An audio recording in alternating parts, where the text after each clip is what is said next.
Hello guys, welcome to மைலே பொண்ணு channel. ரொம்ப நாள் கழிச்சு நான் வந்துட்டேன். இப்போ பார்த்தீங்கன்னா புயல் அது இதுன்னு சொல்லி என்னை ஏமாற்றி ஸ்கூலை ஆஃப் டேலேயே அனுப்பி விட்டுட்டாங்க. அதனால் ரொம்ப பசிக்குதுன்னு சொல்லிட்டு சாண்ட்விச் செய்ய போகிறேன். அதுக்கு கடைக்கு போய்ட்டு தேவையான ஜாமான் வாங்கிட்டு வந்துடுறேன். ஜாமான் வாங்குறதுக்கு வண்டி சாவியை மறந்துட்டேன் காய்ஸ். வண்டி சாவியை எடுத்துட்டேன். நான் இப்போ கடைக்கு போயிட்டு ஜாமான் வாங்கிட்டு வந்து உங்களை பார்க்குறேன்.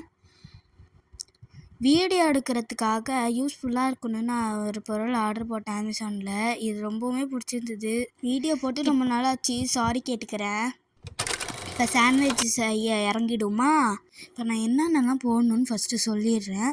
ஃபஸ்ட்டு என்ன போடணுன்னா பன்னீர் போடணும், அதுக்கப்புறம் கார்லிக்கு, அதுக்கப்புறம் பட்டை மிளகா, அதுக்கப்புறம் கேர்டு, அப்புறம் சால்ட்டு. இதெல்லாம் ஃபஸ்ட்டு போட்டு அரைச்சி ஃபஸ்ட்டு எடுத்துக்கணும். இது எதுக்கு நான் ஃபஸ்ட்டு அரைச்சிக்கிறேன்னா மைனஸுக்கு அரைச்சிக்கிறேன். இது பிரெட்டு உள்ளார ஸ்டஃபிங்க்கு வைக்க ஃபஸ்ட்டு இதை நான் அரைச்சி எடுத்துக்கிறேன். அரைக்க முடியலன்னா தண்ணி ஊற்றி கூட கொஞ்சம் அரைச்சிக்கலாம். நாங்கள் அப்படி தான் அரைச்சோம். ஃபஸ்ட்டு நான் அரைச்சிட்டு அதுக்கப்புறம் நான் என்னென்ன பண்ணுறேன்னா ஆனியன் கொஞ்சம் கட் பண்ணி வச்சுக்கிறேன். அதுக்கப்புறம் கேரட்டு, அதுக்கப்புறம் கொத்தமல்லி இதெல்லாம் ஆல்ரெடி கட் பண்ணி வச்சுட்டேன். அதை இப்போ போட்டுட்டு அதுக்கப்புறம் லெமன் புழிஞ்சிட்டு நல்லா மிக்ஸ் பண்ணி விட்டுக்கணும். மிக்ஸ் பண்ணிவிட்டு இப்போ நான் அடுப்பை ஆன் பண்ணிக்கிறேன். ஃபஸ்ட்டு ப்ரெட்டில் அந்த மைனஸ் வச்சு நல்லா ஸ்ப்ரெட் பண்ணி விட்டுக்கணும்.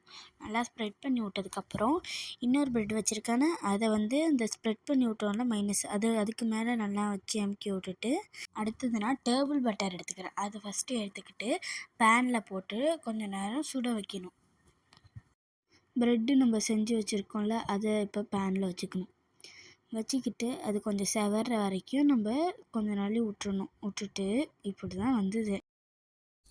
ஃபஸ்ட் நான் தான் டேஸ்ட் பார்க்க போகிறேன். இது பார்த்திங்கன்னா நானாலாம் செய்யலை, எப்படி இருந்தாலும் வீடியோ தான் பார்த்து செய்வோன்னு உங்களுக்கே தெரியும். நான் செஞ்சது எவ்வளோ நல்லாயிருக்கும்னு எனக்கே தெரியாமல் போச்சு காய்ஸ். அதுக்கப்புறம் பார்த்திங்கன்னா எங்கள் அம்மாவுக்கு கொஞ்சம் கொடுத்தேன். அவங்க வீடியோக்குள்ளே வரமாட்டாங்க, ஏன்னு தெரில, கையை மட்டும் காமிச்சிட்டு போகிறாங்க. ஆனால் சூப்பராக இருந்தது. இந்த வீடியோ உங்களுக்கு லைக் பண்ணுங்கள், கமெண்ட் பண்ணுங்கள், ஷேர் பண்ணுங்கள், சப்ஸ்கிரைப் பண்ணுங்கள். பாய்.